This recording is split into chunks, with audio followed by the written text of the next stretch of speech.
मुझे मथा उन्हनि शफ़क़त कई, तू भी अहिड़ी शफ़क़त ऐं अहिड़ी रहमत नाज़िल फरमाई। अहिड़ी प्यारी दुआ अल्लाह तबारक व तआला असां तव्हांखे सेखारी आहे त असां जेको आहे माउ पीउ जी ख़िदमत करियूं। हिकिड़ी जॻह ते क़ुर पाक में अल्लाह तबारक व तआला फरमायो उफ़ियूं वला तनहरहुमा, पंहिंजे माउ पीउ खे उफ़ बि न चओ।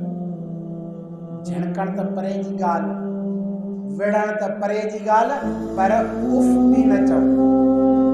अॼु असांजो नौजवान थोड़ी थोड़ी ॻाल्हि ते उथी करे माउ खे कुटरे, घरवारी जे चवण ते माउ खे घरों कढी छॾे, हली वञ, असांजी घरवारी सां विढ़ी थी, तुंहिंजी माउ तोखे हेतिरो ॼणे करे निपायो आहे, केॾे प्यार ऐं शफ़क़त सां पालियो आहे, उनजो तूं बदिलो इहो ॾीं थो। इहो बदिलो न ॾियो, माउ पीउ जी ख़िदमत करियो। अल जन्नतु तहत अक़दामिल उम्महात औ कमा क़ाल नबी सल्लल्लाहु अलैहि वसल्लम, नबी पाक सल्लल्लाहु अलैहि वसल्लम फरमायो जन्नत माउ जे पेरनि हेठां अथव। ख़िदमत कंदव जन्नत मिलंदव, ख़िदमत न कंदव जन्नत कोन मिलंदव। इहा ॻाल्हि यादि रखिजो, माउ जे पेरनि हेठां जन्नत आहे। ऐं वरी नबी पाक सल्लल्लाहु अलैहि वसल्लम फरमायो रिदा रब फी रिदल वालिद व सख़्त रब फी सख़्त वालिद। बाबे जी रज़ा में रब जी रज़ा आहे। बाबो राज़ी आहे त रब बि राज़ी आहे, अगर बाबो नाराज़ आहे त रब बि नाराज़ आहे। इहा ॻाल्हि यादि रखी छॾ। बाबा चवे थो तूं दोस्तनि सां न घुम, इन जे लाइ असां बाबा जी ॻाल्हि खे कोन मञींदासीं।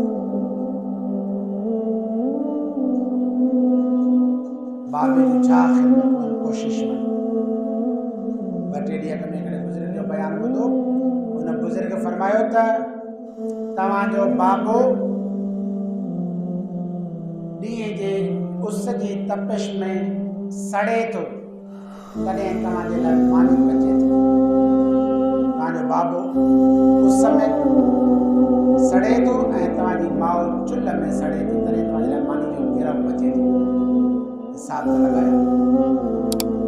अहिड़ी गर्मी जे अंदरि जॾहिं माण्हू खाली बि कोन थो सघे, उस में सॼो ॾींहुं मज़दूरी, सॼो ॾींहुं तगारी जी मज़दूरी आहे।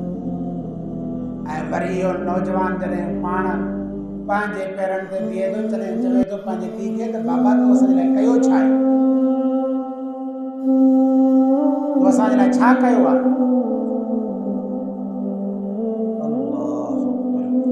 अल्लाह तबारक व तआला फरमायो अनिश्कुर ली वली वालिदैक, पंहिंजे माउ पीउ जो शुक्रगुज़ार थियो, ख़िदमतूं कयो, शुक्रगुज़ार थियो त उन तव्हांखे कीअं पालियो आहे।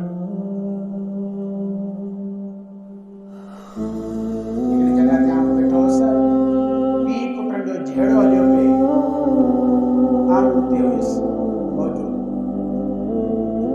हुनजे पीउ हुनखे चयो, छोकिरे खे जीअं तूं पंहिंजे पुट खे पाली थो न, ईअं मूं तोखे पालियो। कीअं हुनजा नखरा खणी थो, ईअं मूं तोखे पालियो। हिसाब त लॻायो, नंढड़नि ॿारनि जा केॾा नखरा आहिनि। मुंहिंजो नंढो भाइटियो आहे, हिकिड़ी ॾींहुं राति जो उथी करे वेहण छोकिरी 2 बजे राति जो वठी वियासीं, वञी करे शइ वठी ॾिनोसीं दुकान तां। राति जो 2 थिया हुआ। नंढड़े खे बुखार थियो, राति जो 2 बजे अस्पताल वियासीं। हिसाब त लॻायो, सॼो ॾींहुं माउ कोन सुती, सॼी राति कोन सुती, इंतज़ार में। नंढड़े खे बुखार आहे, नंढड़ी खे बुखार आहे। इहे माउ पीउ असांजो ख़िदमत कयूं। जीअं अॼु असां पंहिंजे औलाद खे पालियूं था, असांजे माउ पीउ बि असांखे ईअं पालियो आहे। असां पंहिंजे तकलीफ़ुनि सां औलाद खे पालियूं था, ईअं न आहे त असांजे बाबी असांखे ईअं जेको आहे यतीम खाने मांदो आहे, उन्हनि ख़िदमतूं कयूं आहिनि, उजागा कया आहिनि। इन जे लाइ अल्लाह तबारक व तआला फरमायो अनिश्कुर ली वली वालिदैक, पंहिंजे माउ पीउ जी मसीर तव्हांखे वरी वापसि असां वटि मोटी अचणो आहे। असां वटि तव्हांखे मोटी अचणो आहे, असां तव्हांखे उनजो बदिलो ॾींदासीं। वइन जाहदाका अला अन तुशरिक बी मा लैस लक बिही इल्म। अल्लाह तबारक व तआला फरमायो, अगर तव्हांखे हदीस पाक में नबी पाक सल्लल्लाहु अलैहि वसल्लम अगर तव्हांजो माउ पीउ तव्हांखे हुकुम करे तव्हां पंहिंजी घरवारी खे छॾे ॾियो या सॼो माल ख़र्च करे छॾियो, इहो बि तव्हांजे लाइ आसान आहे, तव्हां करे छॾियो। अल्लाह तबारक व तआला हिते फरमाया, वइन जाहदाका अला अन तुशरिक बी, अगर हू तव्हां सां कंहिं बि मामले में विढ़नि, तव्हां सभु उन जा हुकुम मञिजो, लेकिन हिकिड़ी ॻाल्हि न मञिजो, अला अन तुशरिक बी, अगर हू तव्हां सां इन ॻाल्हि में विढ़नि त तव्हां शिर्क इख्तियार कयो, तव्हां अल्लाह सां गॾु ॿिए खे शरीक कयो, इहो कॾहिं बि न कजो। पहिरियां हज़रत लुक़मान अलैहिस्सलाम जी इन आयतूं पहिरियां पढ़ी आया आहियूं, ला तुशरिक बिल्लाह इन शिर्क लज़ुल्मुन अज़ीम, शिर्क वॾे में वॾो ज़ुल्म आहे।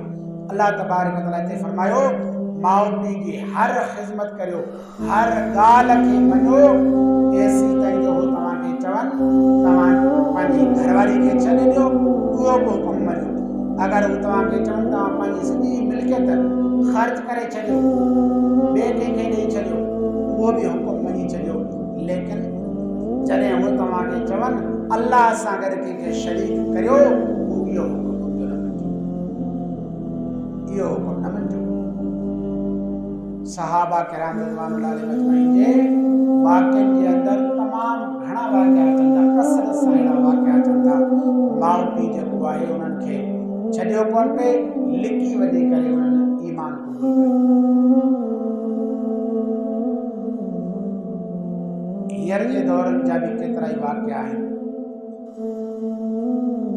असां बदीन में पढ़ंदासीं, असां वटि छोकिरो हुयो, अल्लाह वसायो नालो, वसायो ख़ाली नालो हुयुसि, पहिरियां गैर मुस्लिम हुयो, रावड़ो हुयो, पोइ वरी मुसलमान जो नालो अल्लाह वसायो रखियोसि ऐं उनखे सादिक चवंदा हुया।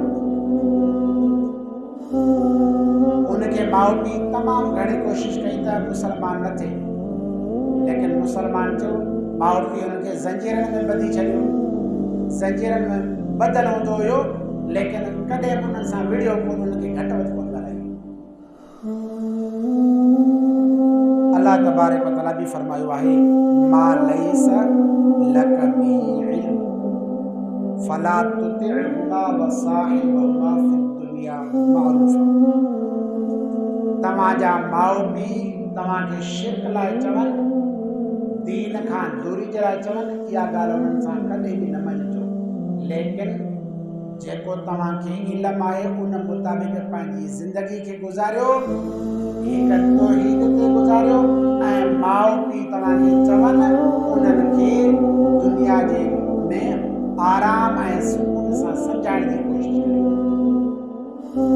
अगर उन जे बावजूद बि तव्हां सां विढ़नि, तॾहिं बि मारूफा सही सही ॻाल्हि कयो, उन्हनि खे गार गंद न कयो, उन्हनि खे झिणकियो न, उन्हनि खे दड़का न ॾियो। केतिरा वाक़िआ अहिड़ा अचनि था। हज़रत मौलाना उबैदुल्लाह सिद्दीक़ साहब रहमतुल्लाह अलैह असांजे सईदाबाद जा हुआ,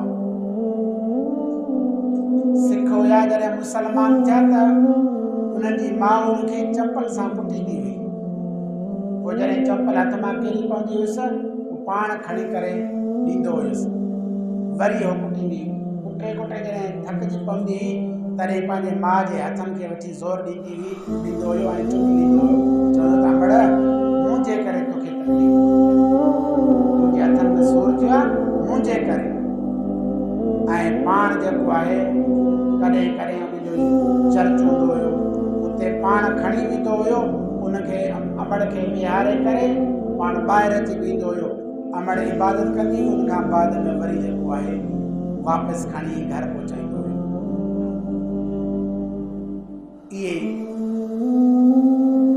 अल्लाह सां गॾु कंहिंखे शरीक बि कोन कयो, माउ पीउ जो बि हक़ अदा कयो। अल्लाह तबारक व तआला भी यही चाहे थो त माउ पीउ खे शिरक खां बचायो। अगर हो तव्हांखे शिरक जी दावत ॾियनि त उनखे कॾहिं बि क़बूल न करियो।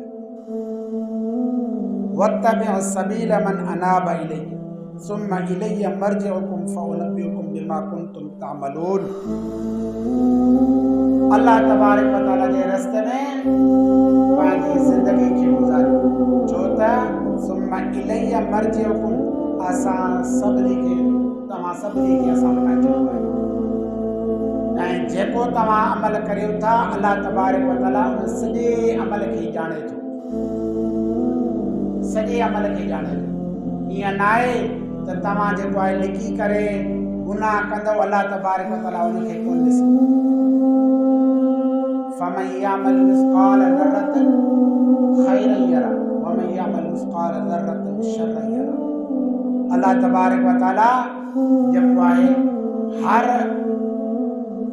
उन ज़र्रे खे भलाई खे जेको इंसान करे थो उनखे बि क़यामत जे ॾींहुं खे ॾेखारींदो, बाबा हे तो भलाई कई हुई इहो ही चई।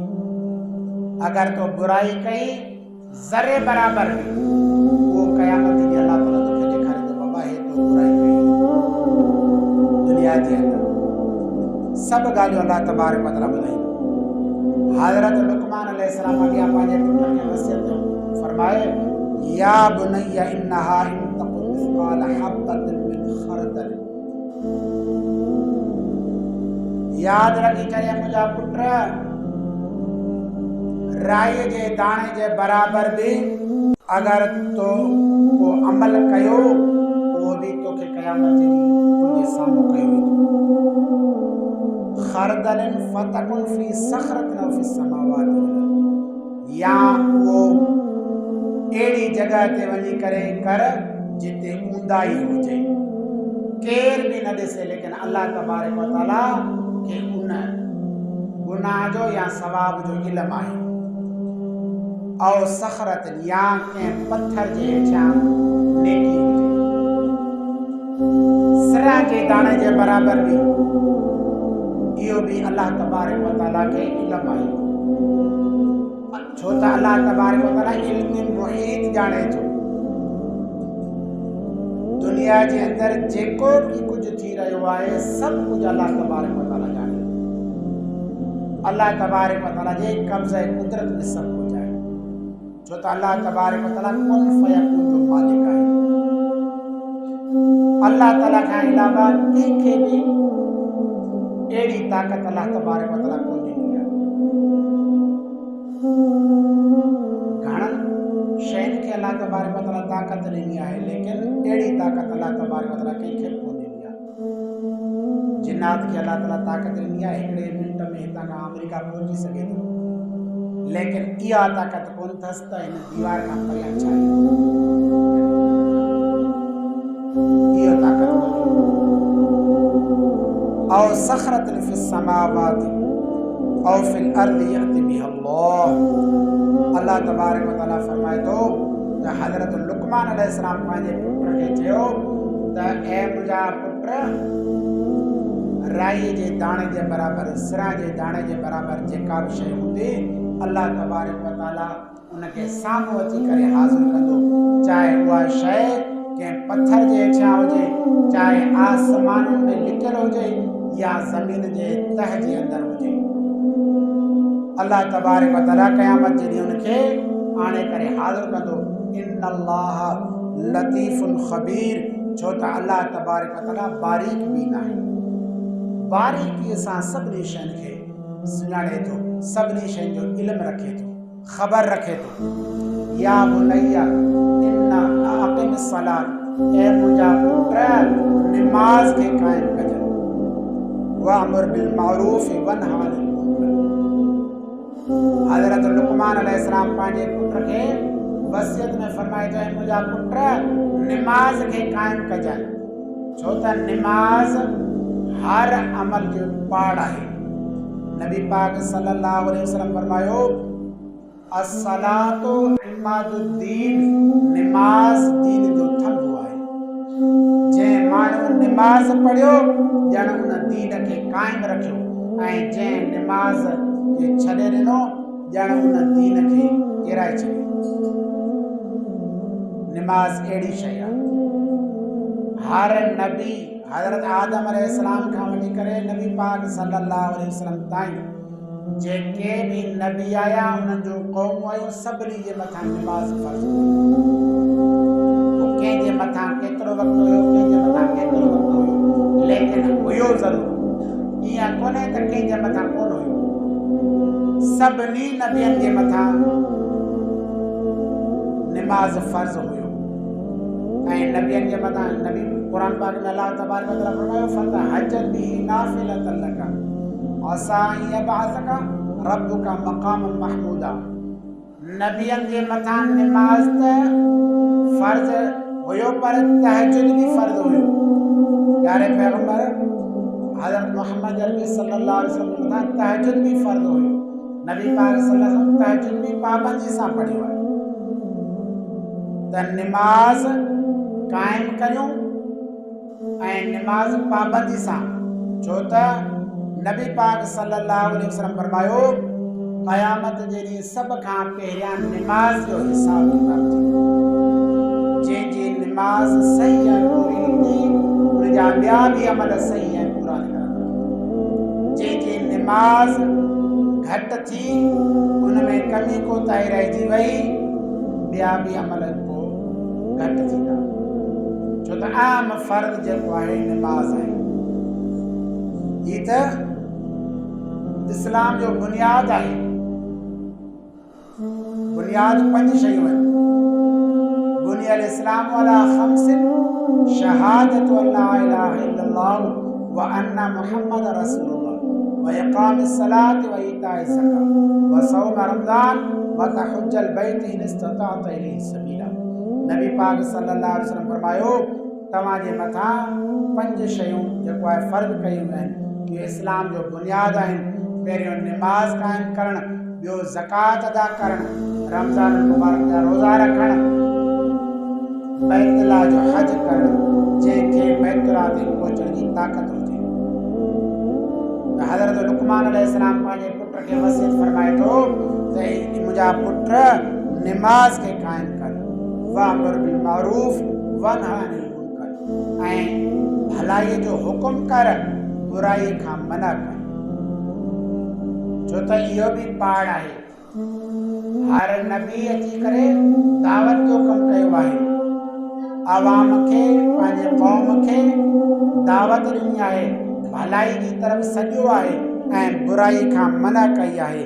वस्बिर अला मा असाबक, अगरि इहो भलाई जो हुकुम कंदे बुराई खां रोकींदे इन में अगरि जे तकलीफ़ अचे त पोइ उनजे मथां सब्र कजे। छो त जेके नबी आया उन्हनि अची करे दावत ॾिनी, क़ौम वारनि उन्हनि खे पथर हया, उन्हनि खे जादूगर चयो, उन्हनि खे जेको आहे तरह तरह जूं तकलीफ़ूं ॾिनऊं। केतिरनि नबियनि खे शहीद बि कयो वियो। त हीअ भलाई जो हुकुम करणु ऐं बुराई खां मना करणु इन में जेको आहे तकलीफ़ूं आहिनि। जॾहिं तकलीफ़ूं अचनि त पोइ उनजे मथां सब्र कजे। इन ज़ालिका मिन अज़्मिल उमूर, इहो जेको आहे हिम्मत जो कमु आहे, इनखे दिलो जान सां कर। हज़रत लुक़मान अलैहिस्सलाम पंहिंजे पुट खे इहा वसियत कई आहे।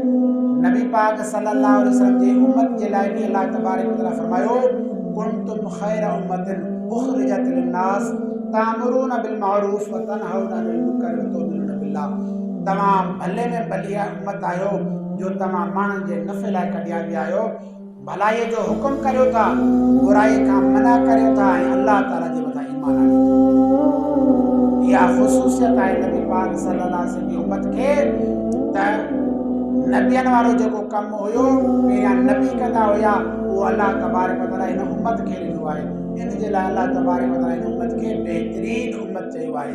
असांखे घुरिजे त असीं बि जेको आहे बहितरीन उम्मत जी वांगुरु थी करे जेको आहे भलाई जो हुकुम करियूं, बुराई खां मना कयूं ऐं हिकिड़े अल्लाह जे मथां ईमान आणे नबी पाक सल्लल्लाहु अलैहि वसल्लम जे तरीक़े ते पंहिंजी ज़िंदगी खे गुज़ारियूं। अल्लाह तबारक व तआला खां दुआ आहे अल्लाह तबारक व तआला मूंखे अवां समूरनि मुसलमाननि खे अमल करण जी तौफ़ीक़ अता फ़रमाए। व आख़िर दावाना